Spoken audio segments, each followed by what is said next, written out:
Reavers to engaging goon versus goon because they give a huge advantage. So basically, get Weaver most of the time would be a good advice.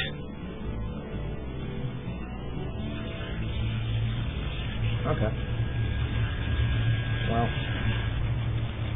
it looks like he's gonna make another kind of attack.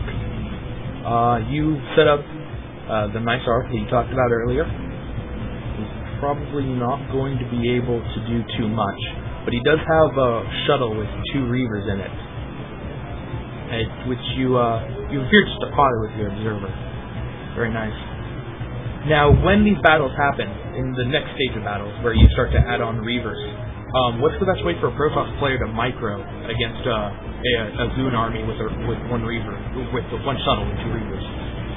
Well, the 2 things you want to do is focus fire with the 2 Reavers to the same goon, and hopefully a goon that's in the middle, so you can maximize splash damage. But when you do that, you gotta be really careful of not getting sniped. Like, the first goal is to not get sniped, and the second would be to focus fire on a middle gun. Alright. So you both micromanage your dragoons and your Reavers at the same time. Is that what you're saying? Yeah. But the most important is to not lose the Reavers. Right. Here, you can see I do something a little different than most Protosses. Like, he's doing the standard build and getting a gas.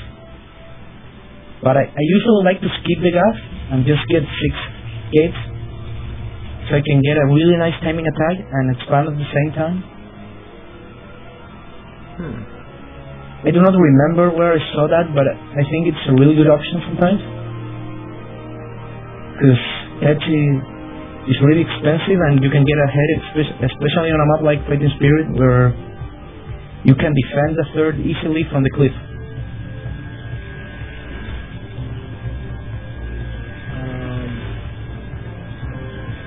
Interesting.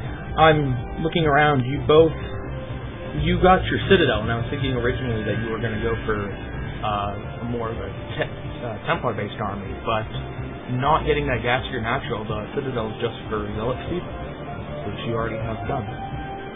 Okay, I see what you're doing here. Alright. So now...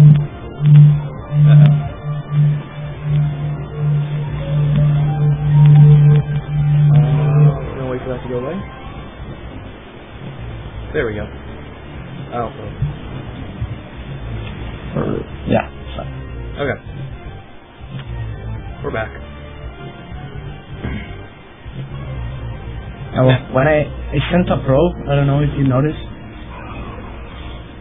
Yes. So here, you can watch the Reavers trying to focus. I sometimes lost because I'm not a pro gamer, I don't do it perfectly, but I try to focus on the goon. And at the bottom, I try to avoid his Reavers, which would be another nice thing to do. And I guess a third thing to do is to remember to macro at the same time you're attacking, but I'm really terrible at that, so that's something I need to work on. Now, you guys had similar sized armies, and you came out a lot ahead. Why did you do so much better in that battle? Mainly because my army was a lot more spread, and because I dodged most of his river damage. Okay. That's a lot of Protoss players will spread out their forces really well when their opponents have Storm, but they don't think about it quite as much when they're only dealing with Reavers. But it's certainly a very effective strategy against Reavers as well. Now, you were talking about that probe. What were you going to say before that battle happened? Yeah, that whenever you attack, especially in PvP, you need to know where his army is.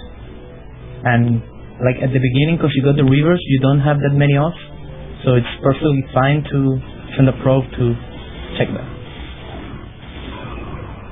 Okay.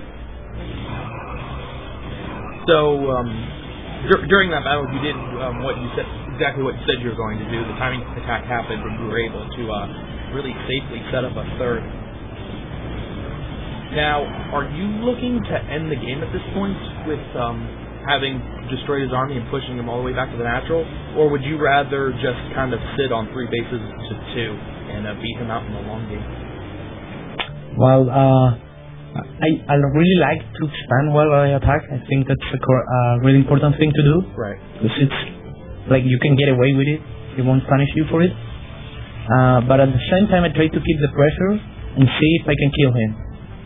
Like, I'm not sure if I can, but you can keep the pressure on him while you keep expanding and macroing.